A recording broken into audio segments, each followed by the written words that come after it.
John Kerry's family were Jews in the Habsburg Empire in Czechoslovakia, and they were Hohenjude, house Jews. So they were very, very high in the court, and they advised the kings. Teresa Heinz Kerry is from a Portuguese Hohenjude family, and her family advised the Portuguese court. And then I found a painting of John Kerry's ancestor on his mother's side. She was a Forbes, not Malcolm Forbes. Of the Opium family Forbes. The Opium family. The Yale yes. Forbes. John Kerry looks exactly like him. So these are ancient bloodlines that they keep. They know how to breed, who to breed into the line, and how to keep the physical characteristics. And then I realized they have very, very strict breeding. And for instance, with the royal families, the popes had to always give permission for two members of a royal family to marry. For instance, especially if they were on the throne.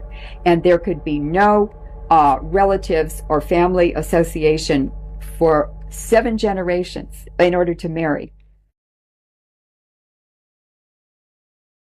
The CIA killed John F. Kennedy because he threatened hidden powers. See, JFK signed his death warrant 4 times. First, by threatening to splinter the CIA after the Bay of Pigs, and by firing its top leaders. Second, he gave a terrifying speech warning about secret societies and invisible government. Third, he challenged the military-industrial complex by planning to pull troops out of Vietnam and stopping war profits. But his biggest defense was to try to bypass the Federal Reserve, signing an order to print silver-backed money. They didn't want him controlling the money. Trust me or not, but the official story is a joke. Lee Harvey Oswald was a patsy, eliminated 2 days later by Jack Ruby, who had mob ties. And then the CIA director, JFK fired, was put on the commission to investigate his murder. JFK's death wasn't just an assassination, it was a warning. Subscribe and become a paid member to help us uncover more hidden secrets.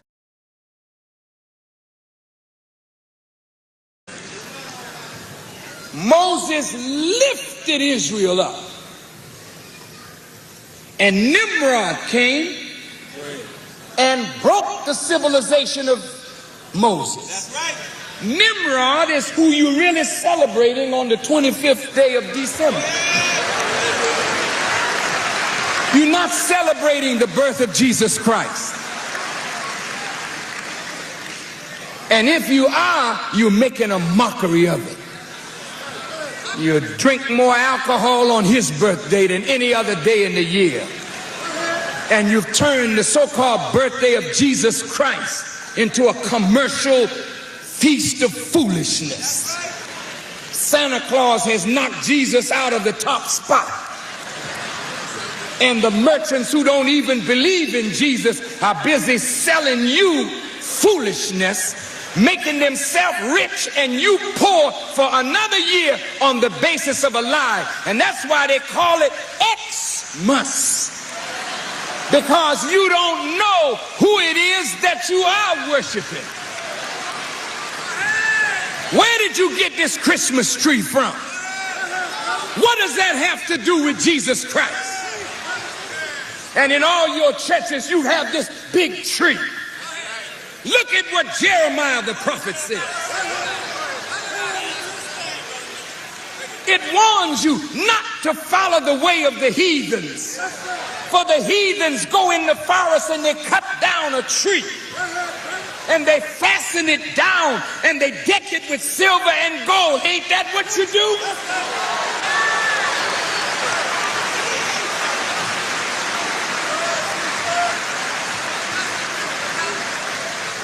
And when you try to tell the Christian that this is a heathen practice, they say, well, I don't care.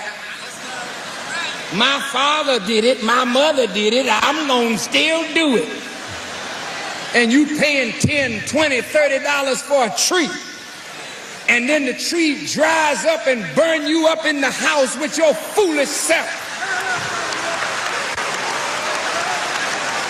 Con Edison can't wait till Christmas comes.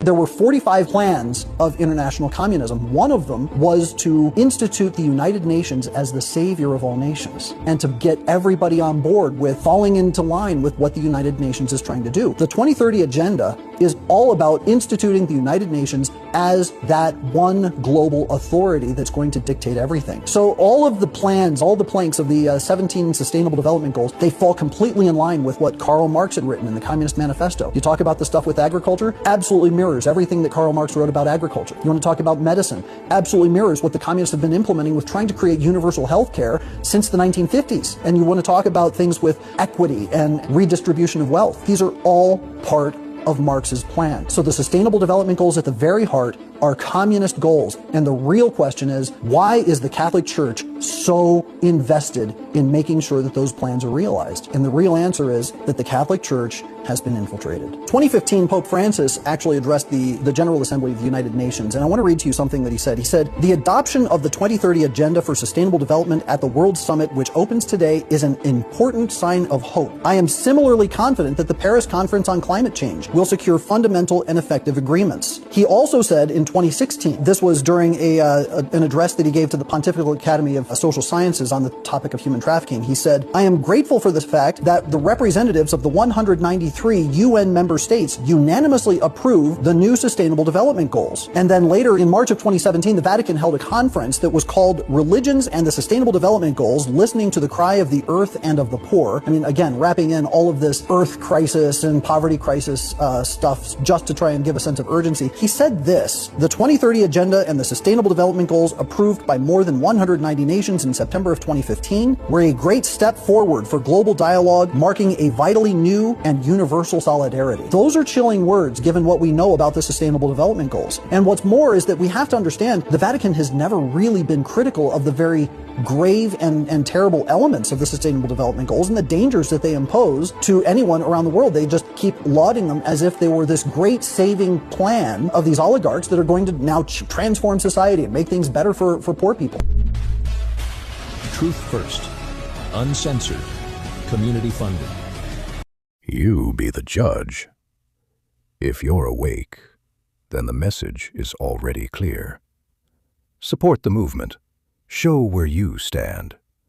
Some choices echo long after the moment has passed.